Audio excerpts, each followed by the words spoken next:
네, 상승의 트리거를 갖춘 업종에 대해서 저희가 심도 깊게 공부를 해보는 시간입니다. 오늘 이 시간 유니스토리 자산운용의 손정우 매니저와 함께합니다. 어서 오세요. 안녕하십니까. 네, 오늘은 어떤 종목군 가지고 있어요? 네, 오늘은 반도체 좀 정리하려고 하는데요. 반도체 업황 턴어라운드 관점에서 준비를 했습니다. 네, 반도체에 대해서 여러분도 많이 궁금하실 것 같습니다. 오늘 대체적으로 올라오고 있기는 한데 과연 정말 실적은 언제부터 나올 것인가 이 부분부터 시작해서 최근에 엔비디아 같은 경우에도 고점에서 한 10% 정도 조정을 받았잖아요.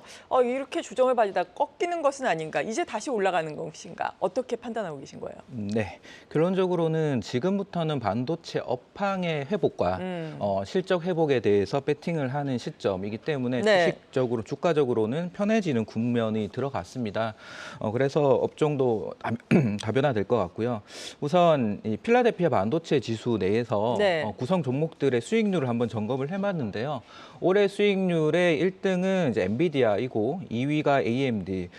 특징적인 부분은 상위 종목들이 이 AI 반도체 관련된 종목들이 다수가 있고, 그렇죠. 하위에 있는 쪽은 이 모바일 쪽에 대한 업황 둔화 혹은 이 레거시 반도체에 대한 수요 둔화 이런 쪽이 부진했었습니다. 하지만 8월 24일 날 엔비디아가 실적 발표한 이후에 직후의 수익률 변화를 보면 1위가 인텔이라는 것에 주목을 하실 필요가 있고요. 2위가 마이크론입니다.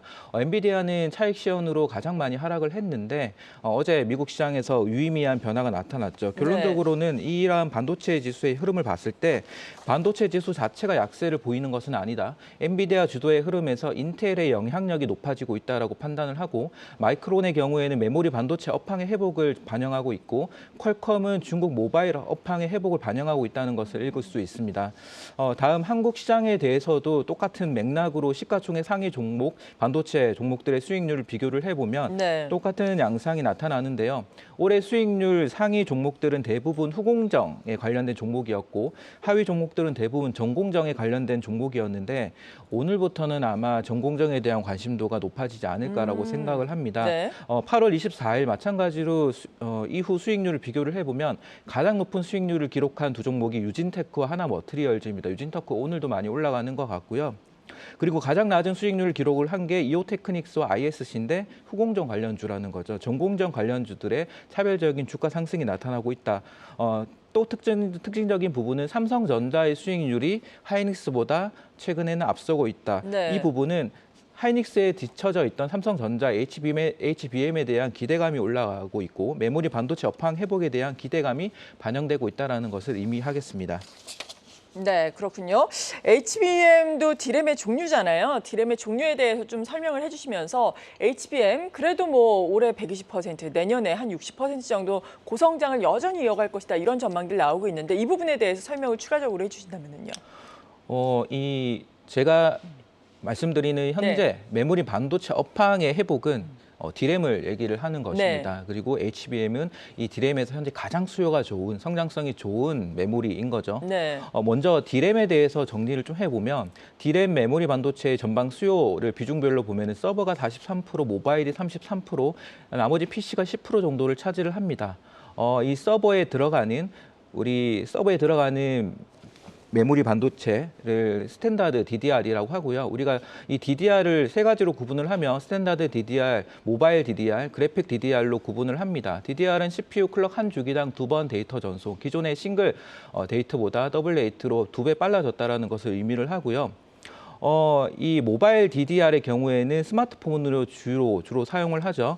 이 가격이 최근에 상승을 하고 있습니다. 그리고 그래픽 DDR은 줄여서 우리가 GDDR이라고 얘기를 하는데요. 그동안 GPU나 그래픽 카드 통해 가지고 사용이 되거나 데이터 센터의 가속기로 사용이 되어 왔습니다. 이 GDDR의 한계를 보완하기 위해서 나온 게 HBM이고요. HBM은 광대역폭 메모리라고 부르죠. 수직으로 쌓아가지고 연결성을 높였다. 그래서 속도가 빨라졌다라는 부분.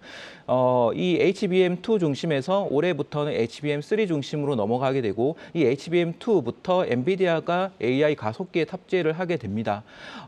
삼성전자는 4분기부터 양산을 하게 되고, 네. 마이크론은 내년부터 양산이 되는데, 본격적인 HBM의 시장 성장은 올해가 아닌 내년이 될 것이고, 이 HBM의 제품별 비중을 살펴보게 되면 올해는 HBM2E, 50%, HBM3가 40% 정도인데요. 네. 24년이 되면은 HBM3가 50% 이상의 주력 제품이 되고요. 다시 25년이 되면은 HBM3E가 60% 이상을 차지하면서 주력 제품이 됩니다. 즉 사양이 계속적으로 상승을 한다라는 점이고 이렇기 때문에 HBM의 가격이 수요가 여전히 좋은 상황에서 가격이 쉽게 크게 하락하지 않을 것이다라는 부분을 의미를 합니다. 그래서 이 HBM을 만드는 삼성전자와 하이닉스는 기본적으로 내년에 실적이 이것 때문에 좀 회복되는 폭이 커지고 있다라고 보시면 될 것 같고요. 네. 현재 AI 서버에 이 HBM이 탑재되는 것을 보면 저희가 전체 데이터 센터 서버에서 AI 서버를 한 15% 정도 침투율을 보고 있는데요. 향후 5년간은 30% 정도 수준으로 올라온다는 거죠.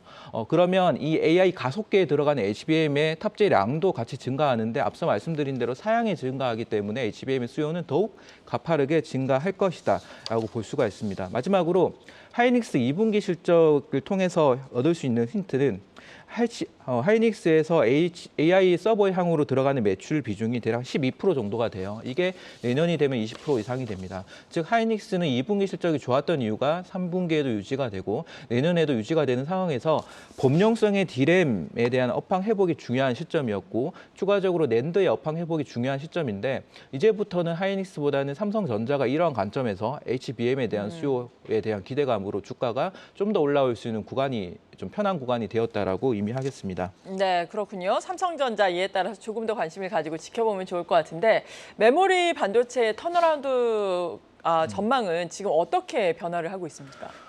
지금까지는 사실 심상적인 그런 기대 심리였다고 보면 최근에는 여러 좀 핵심적인 근거들이 확인이 되는 것 같습니다. 개인적으로 네 가지로 정리를 해보면 네. 국내 메모리 반도체 일평균 수출 금액이 회복되는 추세이고요. 두 번째 대만의 IT 업체들 저희한테는 전반 고객사가 될 텐데 매출이 바닥을 형성을 해서 성장을 하고 있다. 세 번째는 최근에 중국 쪽의 스마트폰 이슈도 많이 나오고 있죠. 수요가 회복되는 기대감이 나타나고 있고요. 이와 관련해서 모바일의 메모리 반도체 판가가 인상되고 있다는 부분입니다. 대만의 IT 업체들 매출 성장성을 보면은 PC 업체인 아수스가 29% 정도가 전월 대비해서 8월에 매출이 성장을 했고 모바일 AP가 주력인 미디어텍은 33% 정도 성장을 했습니다.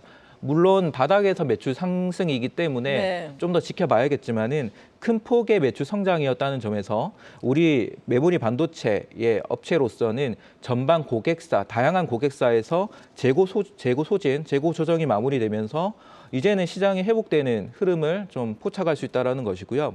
결론적으로는 수요자 중심의 시장에서 공급자 중심의 시장으로 즉 전방 고객사 중심에서 이제는 삼성전자, 하이닉스 중심으로 가격 정책을 펼칠 수 있게 됐다는 것이고 그렇게 되면서 최근 D램 시장에서는 모바일용 신제품, 고사양 제품을 중심으로 가격이 20% 정도 인상되는 효과가 나타나고 있기 때문에 우리가 반도체 가격이 상승을 한다는 거는 반도체 업황 회복 신호의 가장 중요한 단서가 되는 부분입니다. 네. 그래서 이 부분이 최근에 확인이 된다. 그럼 3분기부터는 이제 업황의 회복에 대해서 집중을 하고 관련 종목들을 보는 게 좀 더 수익률 측면에서는 유리하지 않을까라고 생각을 합니다. 네, 앞서서 반도체 투탑 가운데서는 이제는 또 삼성전자가 유망하다라고 언급을 해주셨는데 반도체 업황 자체가 이렇게 턴어라운드를 시작하게 된다면은 어떤 종목군을 어떤 투자 포인트로 봐야 할지 궁금하거든요. 네, 우선 반도체 업황 턴어라운드가 된다고 하면 주가적으로는 삼성전자, SK 하이닉스가 투자하기에 편해지는 네. 국면이 시작되었다라는 것을 의미를 하고요. 삼성전자의 방향성이 이제 7만 원 안착을 했죠. 이제 했다라고 보고 8만 원을 향해서 갈 텐데 이런 방향성이 확실해지면은 삼성전자의 피어 역할을 하는 프록시 역할을 하는 추가적인 알파 전략이 추구가 됩니다. 여기에서 핵심 종목이 삼성전기가 될 것 같아요.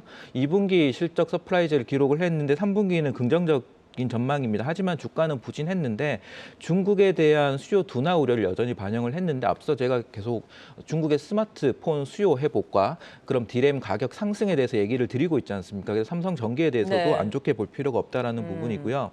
자, 여기서 더 중요한 건 저희는 이런 삼성전자를 투자할 수도 있지만은 더 이런 업황 회복에 더 높은 수익률을 내고 싶다라는 부분이 있습니다. 이럴 때 이 전공정의 소부장 업체들을 살펴볼 필요가 있는데요. 네. 여기에서 준비한 부분이 한 세 가지 정도로 요약을 해볼 수 있을 것 같다. 첫 번째는 주가는 아마 전공정 관련 장비 업체들이 가장 먼저 빠르게 높게 올라갈 것으로 네. 보입니다. 여기서 핵심은 국산화 수혜를 받는 장비, 그러면 선단 공정 수혜를 받는 장비가 될 것 같고요. 여기에 해당되는 종목들이 유진테크, 주성의 엔지니어링, PSK가 될 것 같습니다. 추가로 어닐링 장비에 해당되는 HPSP와 이오테크닉스가 있는데요. 특징적인 거는 이오테크닉스는 후공정뿐만 아니라 전공정에도 해당되는 장비라는 점에서 좀 더 편안한 종목이 될 것 같습니다. 두 번째는 이 선단 공정에서 핵심이 뭐니 해도 EUV가 될 거기 때문에 EUV에 대해서는 동진 세미캠, SNS텍, FST가 최근 조정을 받았는데 다시 볼 시점이 됐고요. 마지막으로 세 번째는 이 전공정 소부장 중에서 가장 부진한 섹터가 이 소재 부품 쪽입니다. 네. 소재 쪽은 고단화 수혜를 받는 포토레지스를 공급을 하는 동진 세미캠, 여기에 증착 소재들을 공급을 하는 솔브렌이나 DNF 정도가 유망해 보이고요. 부품 쪽은 저희가 시각 공정에서 사용하는 파츠 업체들, 부품 업체들을 보고 있는데 앞서 수익률의 점검에서도 마찬가지로 이 하나 머티리얼즈가 수익률이 굉장히 지금 최근에 좋습니다. 네. 그래서 이런 시각 파츠 쪽에 대한 관심들이 물론 실적은 3분기에 둔화되겠지만은 내년 실적을 본다고 하면 주가가 탄력적으로 올라갈 수 있는 그런 시점에 왔다라고 생각합니다. 네, 이 중에서 탑픽은 어떤 점 보고 계세요? 어떤 종목? 주가적으로는 아마 장비 업체가 가장 먼저 탄력적으로 올라갈 것 같고요. 내년 이게 올해 실적은 의미가 크게 없는 것 같습니다. 네, 장비 그렇죠. 업체는 내년 실적인데요. 장비 업체들 중에서 전공정 쪽은 탑픽으로 꼽을 수 있는 게 유진테크입니다. 특히 전공정 쪽은 6개월 정도 이상 장비의 레깅 시간이 있기 때문에 네. 미리 발주를 하게 돼요. 지금 삼성전자나 하이닉스 경우에도 이런 업황 회복의 신호가 확인된다고 하면 3분기나 4분기쯤에 내년에 대한 발주 계획을 미리 세울 수가 있거든요. 그 시점에 중요한 거는 이제 국산화가 되어 있는 장비를 가지고 있거나 향후에 공급할 수 있는 신제품을 보유하고 있는 장비 업체들이 유망할 텐데 유진테크의 경우에는 그러한 신제품에 대한 기대감이 있다라고 보시면 좋을 것 같고 그래서 주가가 먼저 탄력적으로 움직이는 것 같습니다. 네, 앞서서 개장 동향에서도 유진테크 유망하다라고 말씀을 드렸는데 시각 현재 7.8% 오르면서 오늘 52주 최고가를 경신하고 있습니다. 동종업계인 주성 엔지니어링 역시 8% 오름세를 나타내고 있는데요. 우리나라의 반도체 업체들 힘을 내길 기대를 하면서 이 시간 마무리를 짓겠습니다. 지금까지 유니스토리 자산운용의 손정우 매니저와 함께했습니다. 고맙습니다. 감사합니다.